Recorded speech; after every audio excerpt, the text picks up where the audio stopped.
I How mean, are it's you? always there are certain कोई ना कोई glitch हो जाती है. I couldn't receive your request. अब आ No गई है. issue. How are you, Sana? I'm absolutely fine, Alhamdulillah. Okay, first of all, we are going to start our session with the name of Allah Almighty. कि अब कोई ऐसा glitch ना आए. बिल्कुल अच्छा जी, this is इंशाल्लाह. me, Samana CK, from the Scanemy Group, and I'm working here as a panel administrator and moderator. And today we are here with a very special guest. As you know, Dr. Mohsena is with us every in once a month, so you can say. तो आज हम बात करेंगे doctor Mohsina. First of all आप अपना introduction करवाएं, तो उसके बाद फिर हम अपना जी. टॉपिक का आते हैं. I'm Dr. Mohsina Noor Ibrahim. I'm working at National Institute of Child Health as a pediatrician and as a professor. Or my specialty is nutrition, growth, and बच्चों के जो आम मसाइल होते हैं, like I do that ना. और especially जो growth और जो endocrine related issues होते हैं वो भी मैं करती हूँ. And I'm working as a pediatrician for almost last 20 years. जी. अच्छा, आज का जो हमारा टॉपिक है that's about the cold. How can we prevent our children from the cold. सर्दी से कैसे बचाया जा सकता है बच्चों को. कौन सी ऐसी एहतियाती तदाबीर हैं जो हम जी. बच्चों को सेव कर सकते हैं.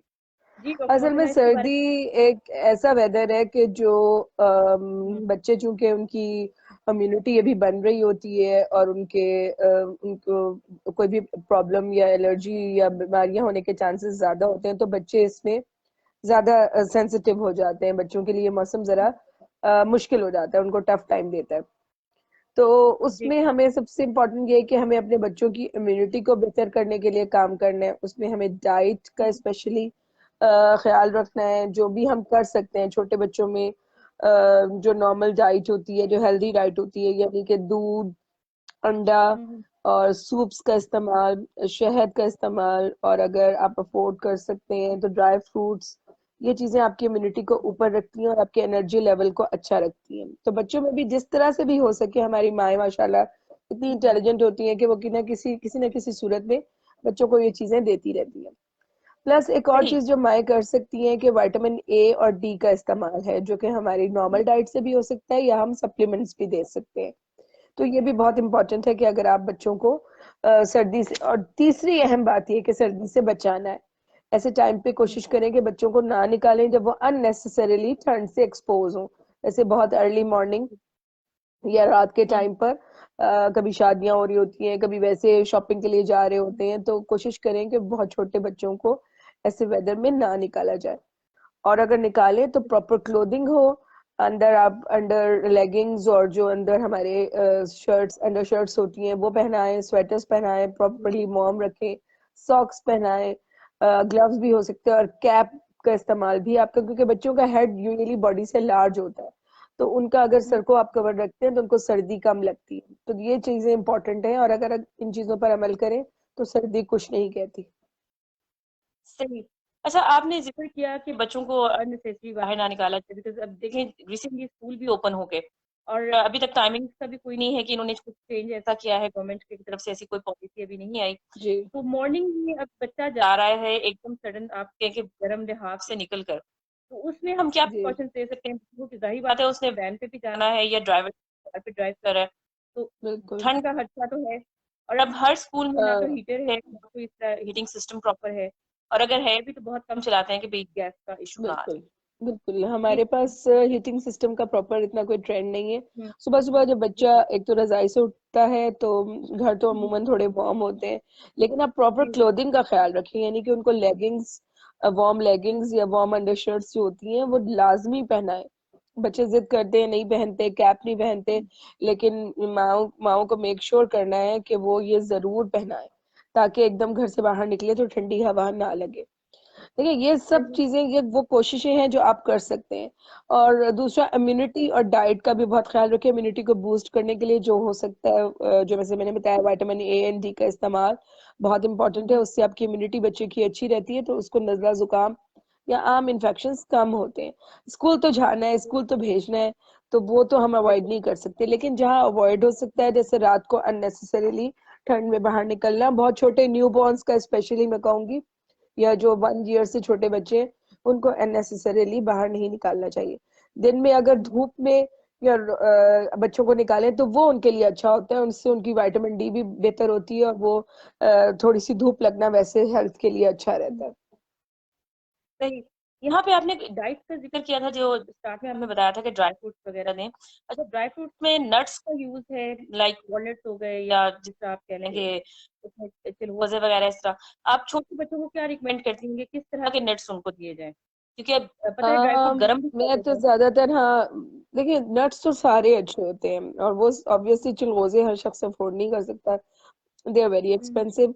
लेकिन बिल्कुल। कुछ जो बच्चे पीनट से एलर्जी नहीं है, वो पीनट्स हम्म, ले सकते हैं। बाकी बादाम है, किशमिश है, या काजू वगैरह है, जो इतने ज्यादा महंगे नहीं है, वो आप अगर तो बच्चे वैसे खा लेते हैं तो अच्छा है, वरना पाउडर बना के उनको दूध में मिक्स करके भी दिया जा सकता है।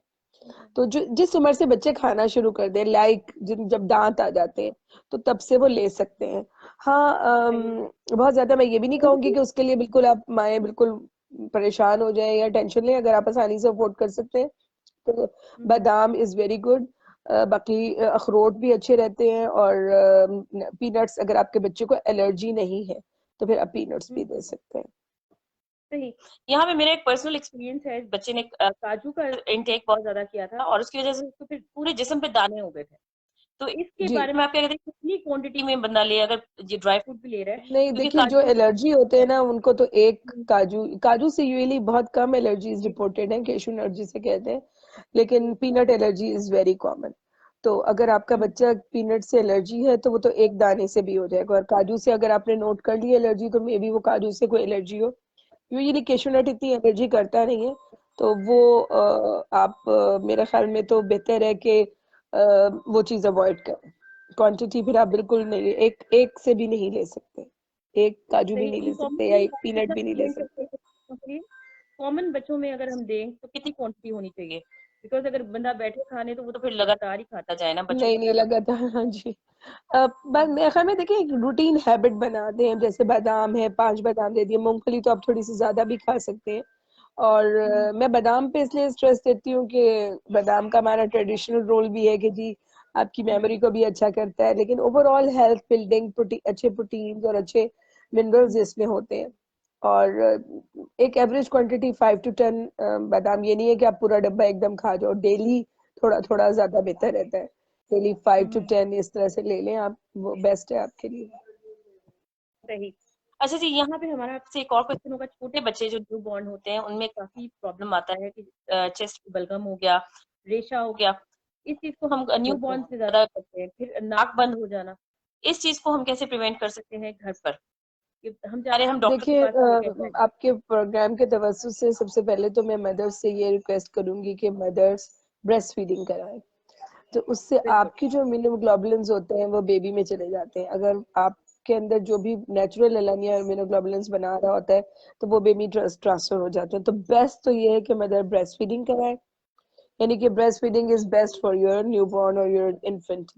उसके बाद फिर आपने जो करना है वैक्सीनेशन।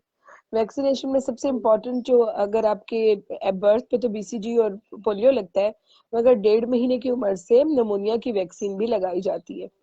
तो वो 3 वैक्सीन लगती हैं, तो वो तीनों वैक्सीन आपके बच्चे के लिए अशद जरूरी है। वो नमोनिया से प्रिवेंट करती हैं, इसके अलावा गर्दन तोड़ बुखार और दूसरे इन्फेक्शन से भी प्रिवेंट करती है, डिप्थीरिया, काली खांसी, तशन्नुज, खुरनाक, इन सब चीजों से वो प्रिवेंट करती हैं। तो दूसरे नंबर पे आपने वैक्सीनेशन करानी है, लाजमी करानी है। देखिए, ये वैक्सीनेशन आपके बच्चे के लिए लाइफ सेविंग होती है। अभी हमने देखा है कि जब माए बच्चों को वैक्सीन नहीं करानी थी, कराची में और लाहौर में डिप्थीरिया के केसेस भी हुए ड्यूरिंग दिस वेदर।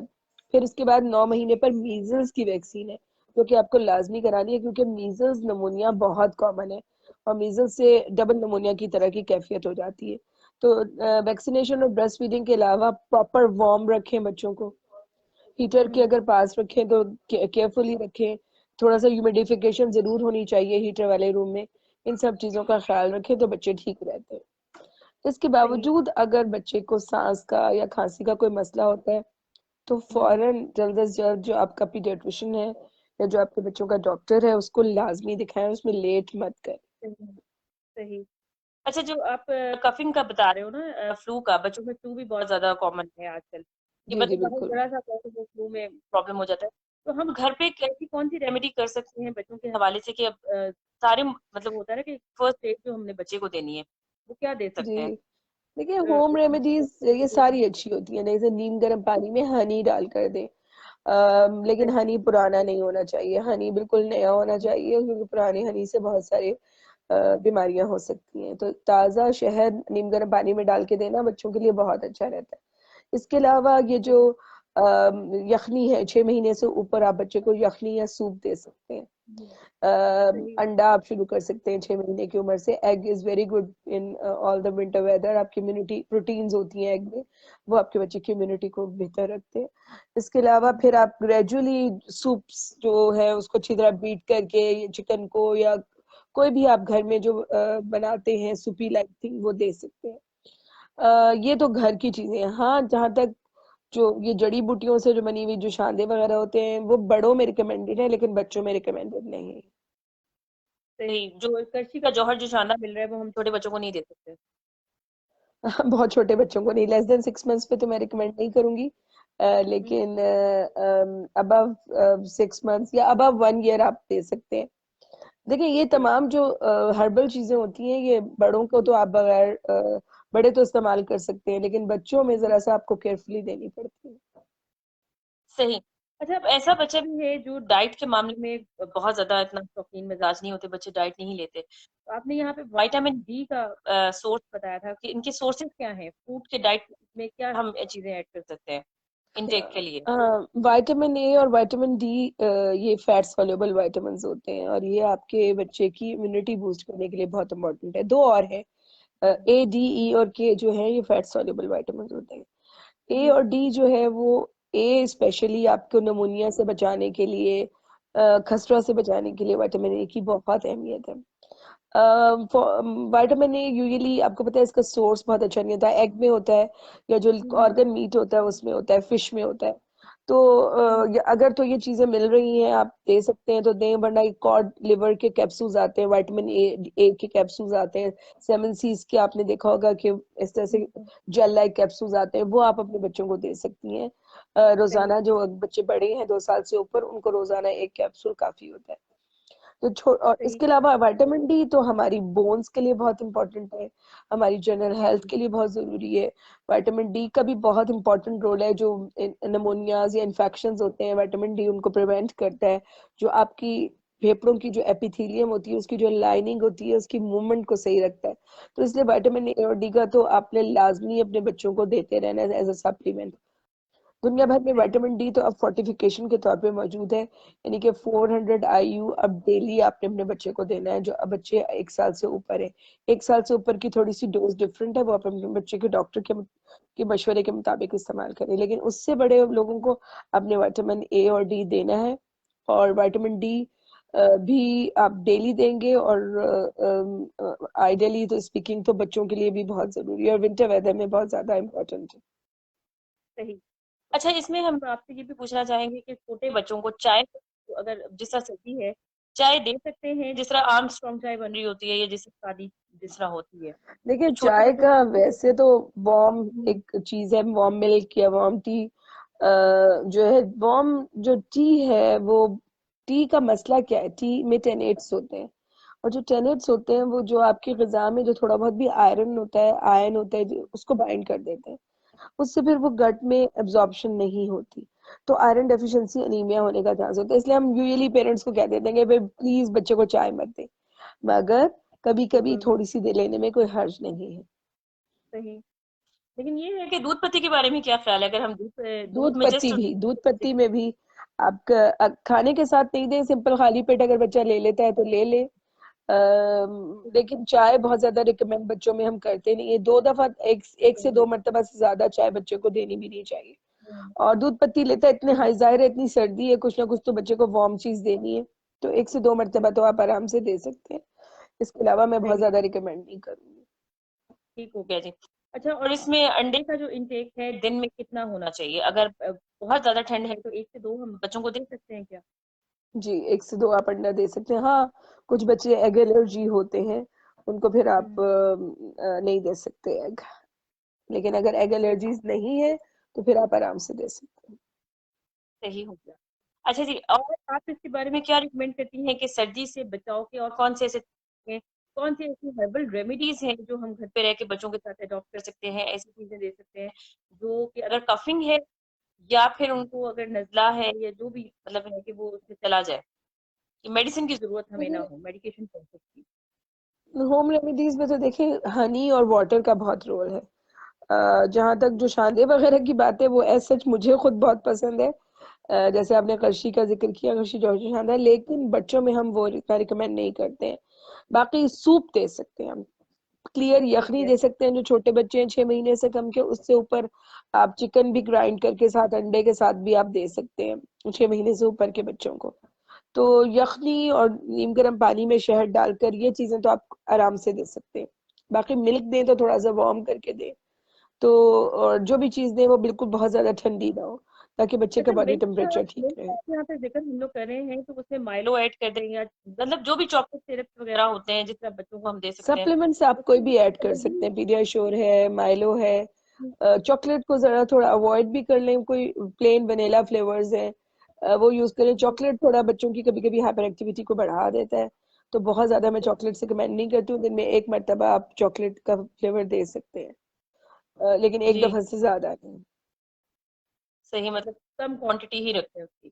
जी जी अच्छा बिल्कुल। जी, और इसमें जो है बच्चों का अगर फीवर है घर पर, आप कह रहे हो कि मतलब एक नेचुरल फीवर भी हो जाता है, हवा लग जाए इससे, तो उसमें फर्स्ट एड हम क्या कर सकते हैं बच्चों के हवाले से कि देखिए बुखार बच्चों हल्का में फुल्का। फीवर जो होता है वो इन्फेक्शन से होता है, फीवर की इसके अलावा और कोई वजह नहीं होती।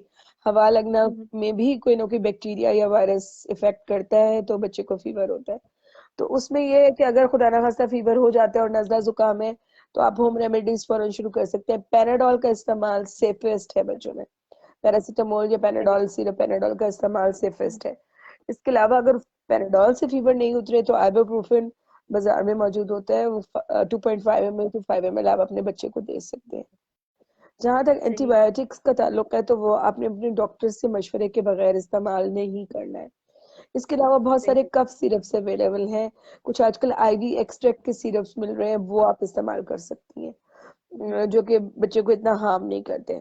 हाँ, एक और चीज मैं माओ को ये पैगाम देना चाहूंगी कि बच्चों में सांस की चलने की या पसलियां चलने की शिकायत हो जाती है, जिससे हम वीज कहते हैं, और उस सांस में से बाकायदा आवाज आ रही होती है।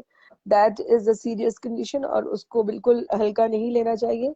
इसके लिए कुछ दवाइयां ऐसी मौजूद हैं जो कि पहले से दे दी जाती हैं, ताकि बच्चे को ये वीज ना हो, जिसको हम मोंटेलुकास्ट ग्रुप कहते हैं। तो वो इस सीजन में बच्चों को दवाइयां देने से बच्चे का सीना खराब नहीं होता।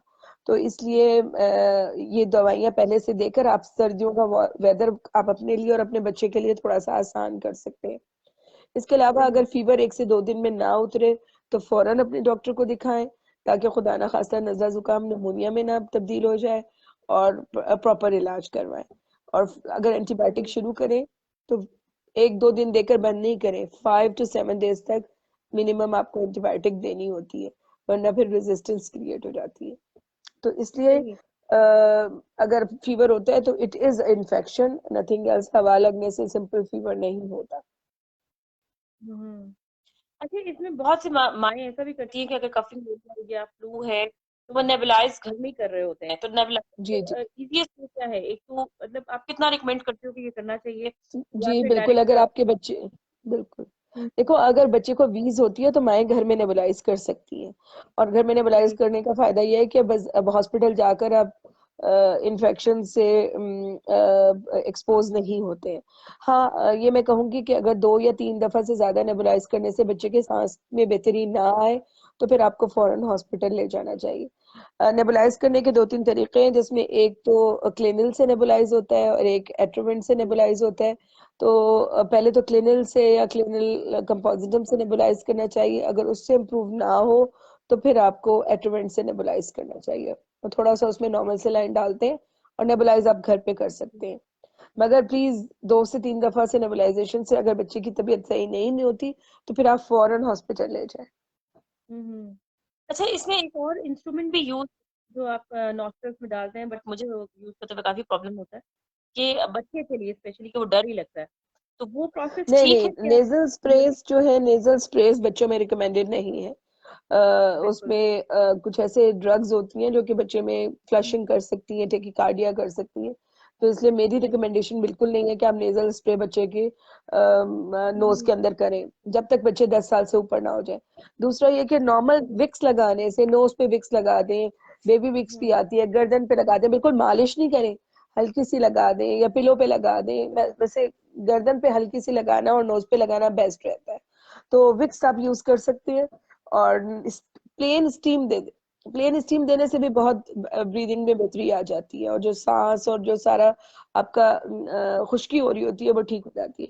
तो plain steam is very good, और विक्स इज वेरी गुड। तो ये दोनों चीजें आप करें तो इंशाल्लाह इससे ज्यादा आगे जाना नहीं पड़ेगा।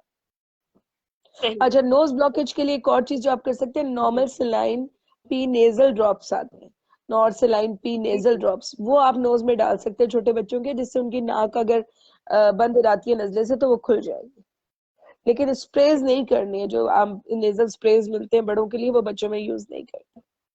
अच्छा, एक इंस्ट्रूमेंट भी तो मिलता है ना जो नोज के लिए स्पेशल होता है छोटे न्यू बॉर्न्स के लिए, तो वो कितना इफेक्टिव है, वो कैसे इसका यूजेज किस तरह से किया जा सकता है?